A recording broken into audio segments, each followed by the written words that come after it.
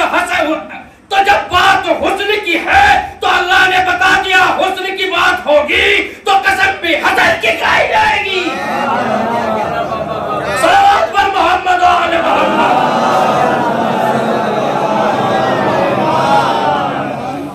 لقد خلقنا الانسان فی احسن تقویم، میں نے انسان کو احسن تقویم سے خلق کیا۔ بات حسن کی آئے اور قسم رسول سے شروع کی جائے، یہ تو ایک عجیب سی بات ہو جائے گی۔ جب حسن کی بات آتی ہے تو پھر اللہ حسن کی قسم کھا کر کے بتاتا ہے کہ دیکھو دلوں کے اندر جب قرآن کے سورہ 3 کا ترجمہ کرنے لگو دلوں کے اندر، تو پھر یہ ترجمہ نہ کرنا 3 کے درخت کی قسم، زیتون کے پیڑ کی قسم، پھر یہ ترجمہ، پھر کون سا؟ کائنات حسن کی قسم، حسین کی قسم، علی کی قسم، رسول کی قسم۔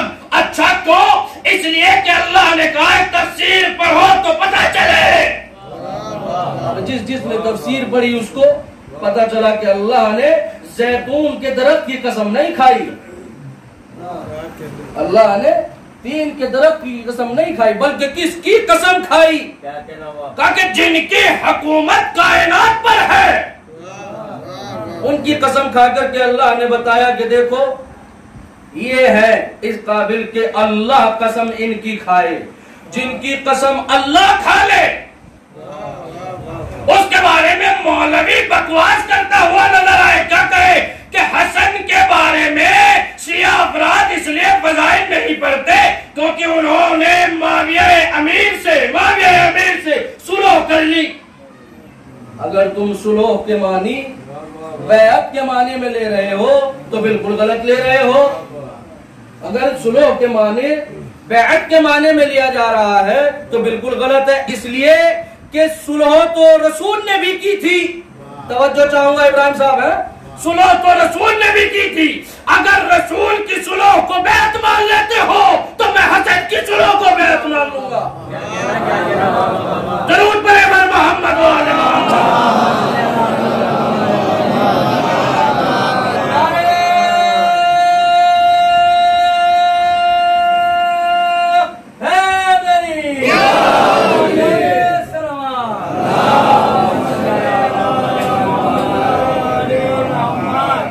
سلوح ہی بیعت ہے تو پھر رسول نے بھی سلوح کی ہے، صلح حدیبیہ، پھر رسول نے بھی بیعت کی ہے۔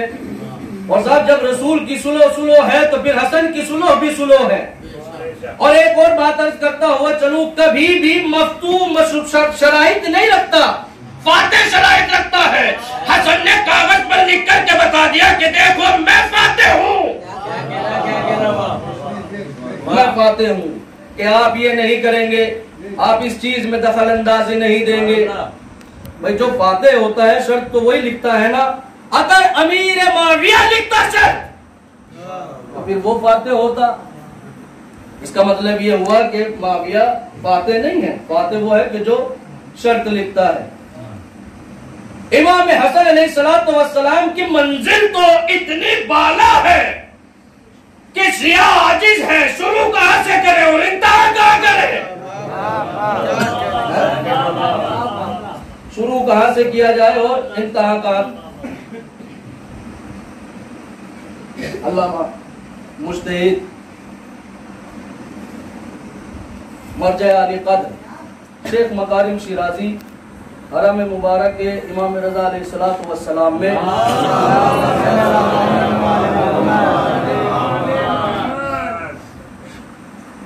درس تفسیر دے رہے تھے۔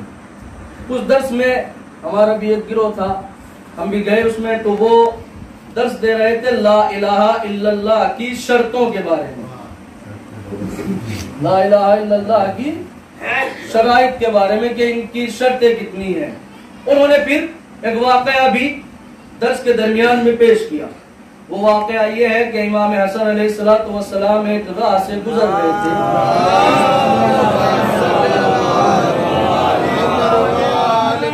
اور راہ سے گزرنے کا عالم یہ تھا، سواری تھی، سواری کے اوپر ایک محمل سجی ہوئی تھی، ہماری رکھی ہوئی تھی، ہماری پر ایک پردہ تھا، اس پردے کے اندر توحید کا پردہ بیٹھا ہوا تھا،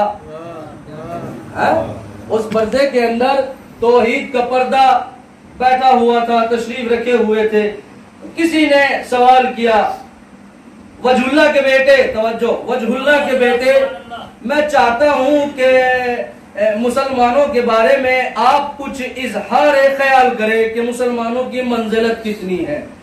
امام حسن علیہ السلام نے فرمایا لا الہ الا اللہ اور جنت واجب، لا الہ الا اللہ اور جنت واجب۔ اب جتنے بھی افراد تھے تمام نے کاغذوں پر لکھ لیا، کیونکہ امام حسن فرما رہے ہیں، امام حسن فرما رہے ہیں جس نے لا الہ الا اللہ کہا اس پر جنت واجب۔ اب جب سب لکھ چکے، امام حسن کچھ راستہ طے کر چکے تھے، اس کے بعد میں اس محمل سے پردے کو ہٹایا گیا اور پردے دار نے ایک آواز دی، لا الہ الا اللہ بشروطہما، لا الہ الا اللہ کی دو شرطیں ہیں، وَأَنَا شَرْطُ الْأَوَّلِ اور اس کی میں شرط اول ہوں۔ لا الہ الا اللہ کہنے والے پر امام حسن نے فرمایا جنت واجب، اس کے بعد فرمایا لا الہ الا اللہ کی دو شرطیں ہیں، ان دو شرطوں میں پہلی شرط میں حسن ہوں، میں حسن ہوں پہلی شرط۔ پھر سے سوال کر لیا گیا کہ آپ شرط کس طرح سے ہے؟ کہا کہ نادان ابھی تک بھی نہیں سمجھا ہے۔ توحید کے پرچم کو اگر کسی نے سمجھایا ہے تو وہ واقع غدیر کے بعد سمجھایا، توحید کے پیغام کو اگر کسی نے سمجھایا ہے تو وہ غدیر کے بعد سمجھایا ہے۔ اور غدیر میں کس طرح سے سمجھایا یہ تمام کو معلوم ہے۔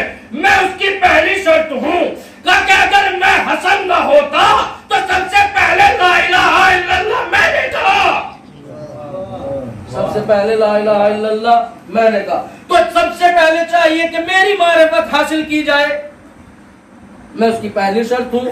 اب سوچ لیجئے کتنا بڑا سمندر ہے امام حسن علیہ السلام، اس سمندر میں غوطہ لگانا ہے اور پتہ لگانا ہے کہ یہ ہے کیا۔ دنیا عاجز ہے، پریشان ہے اس چیز کے لیے کہ اللہ دکھائی نہیں دیتا ہے۔ زمین والے ہی نہیں، آسمان والے بھی یہی سوچتے ہیں کہ اللہ دکھائی نہیں دیتا، اللہ دکھائی نہیں دیتا، مگر حسن کا بابا کہتا ہے کہ میں ایسے اللہ کی کیوں عبادت کروں جس کو میں نے دیکھا ہی نہ ہو، میں ایسے اللہ کی کیوں عبادت کروں جس کو میں نے دیکھا ہی نہ ہو۔ سوال کیا لیتا ہے مولا پھر تو جسم والا اللہ ہو گیا، کیونکہ دکھتی چیز جسم والی ہی ہے، مگر جسم والی چیز نظر نہیں آتی۔ اب علی فرماتے ہیں کہ میں نے تیری ان آنکھوں سے اللہ کو نہیں دیکھا، میں نے اپنے دل کی آنکھوں سے اللہ کو دیکھا، اس کی عبادت کی۔ صلوات پر محمد و آل محمد۔ اللہ نے حسن کو اتنی منزلت بخشی ہے، اتنی منزل، کتنی؟ یہ امکان پر قابض ہے، امکان پر۔ ایک تو ہوتا ہے کن اور ایک ہوتا ہے مکان۔ جو چیز کن کے بعد ہو جائے وہ ہو جانے والی ہے، اس پر اللہ نے کہا کہ میں نے تمام انبیاء کو مسلط کیا، یعنی اللہ نے جتنی بھی چیزیں بنائی ان پر حکومت انبیاء کی ہے۔ اور اللہ کے یہاں یہ تو ہے ہی نہیں کہ ممکن نہ ہو، یہ تو وجود پایا ہی نہیں جاتا، تصور ہی نہیں کر سکتے کہ اللہ کے یہاں کوئی چیز ایسی ہو کہ اللہ اس کو نہ بنا پائے۔ اسی امکان پر قدرت ہے امام حسن کی، اسی امکان پر کس کی قدرت ہے؟ امام حسن علیہ السلام اور الاخر 14 معصومین۔ اب یقین نہ آئے تو آپ کو ابھی بتا دیتا ہوں، اللہ نے کیا کہا کہ میں نے اسے بیٹے دیے، اسے مال دیا، اسے دولت دی۔ ایک آتا ہے سائل آ کر کے کیا کہتا ہے امام حسین سے، مجھے اللہ نے بیٹے نہیں دیے، تو کیا اللہ بیٹے دے نہیں سکتا تھا؟ ہے نا؟ تو کیا اللہ بیٹے نہیں دے سکتا تھا؟ جو امام حسین سے آ کر کے مانگا جا رہا ہے کہ مجھے اللہ نے بیٹے نہیں دیے، آپ بیٹے دے دیجئے، تو کیا اللہ کے یہاں قدرت نہیں تھی؟ اللہ کے یہاں پوری قدرت ہے، اللہ کے یہاں اتنی قدرت ہے کہ حسین کو خلق کیا، اللہ کے یہاں اتنی قدرت ہے، اتنی پاور ہے کہ علی کو خلق کیا۔ تو اللہ کے یہاں کوئی ایسا معاملہ نہیں ہے کہ وہ امکان کو ممکن نہ کر سکے. اللہ بتانا یہ چاہتا ہے کہ دیکھو امکان پر خالص میں قابض نہیں، یہ 4 معصومین بھی قابض ہیں جن کی عظمتوں کو تم نے سمجھا ہی نہیں ہے. درود پڑھے پر محمد و آلہ.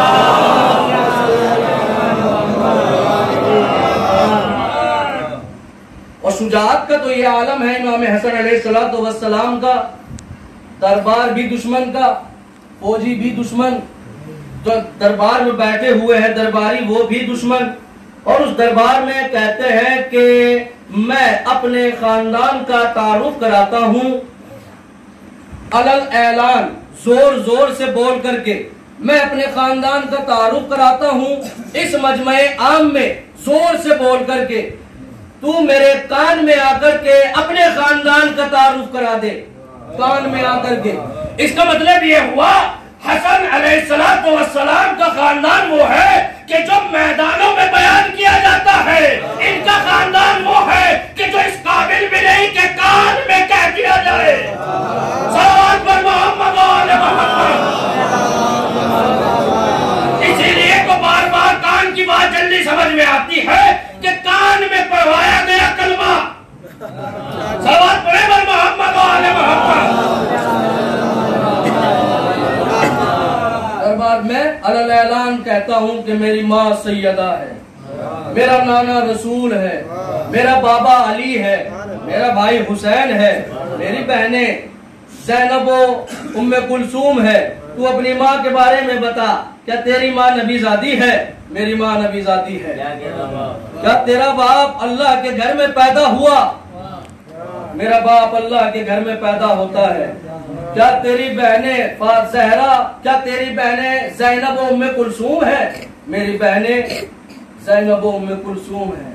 اس کا مطلب یہ ہے کہ خاندان رسول کائنات کا سب سے بہترین، باعظمت، باوقار، باقرار، اور کائنات کا یہ آسمان اور یہ زمین اگر ورق بن جائے اور ان کی عظمتوں کو لکھے تو لکھ نہیں پائیں گے.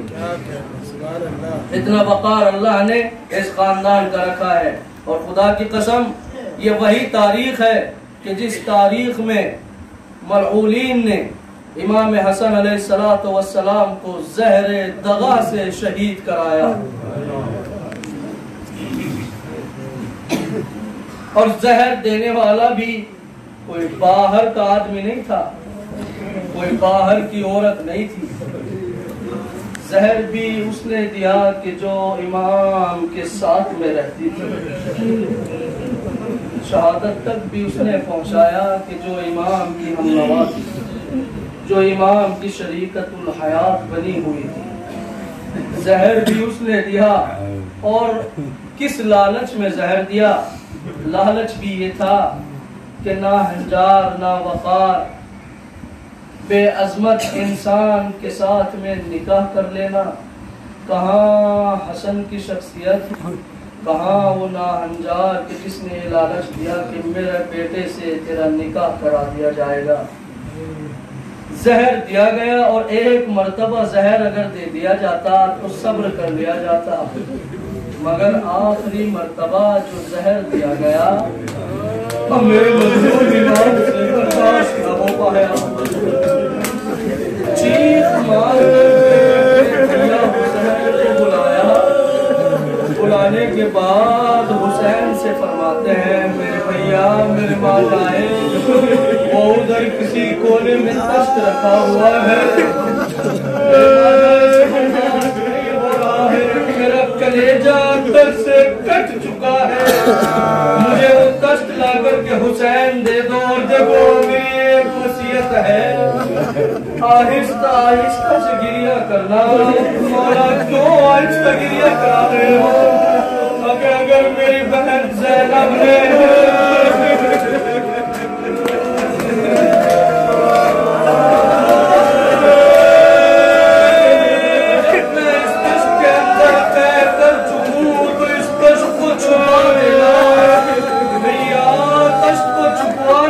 حکم کیوں دے رہے ہو، کیوں فرما رہے ہو؟ میرے ماں جائے زینب ام کلثوم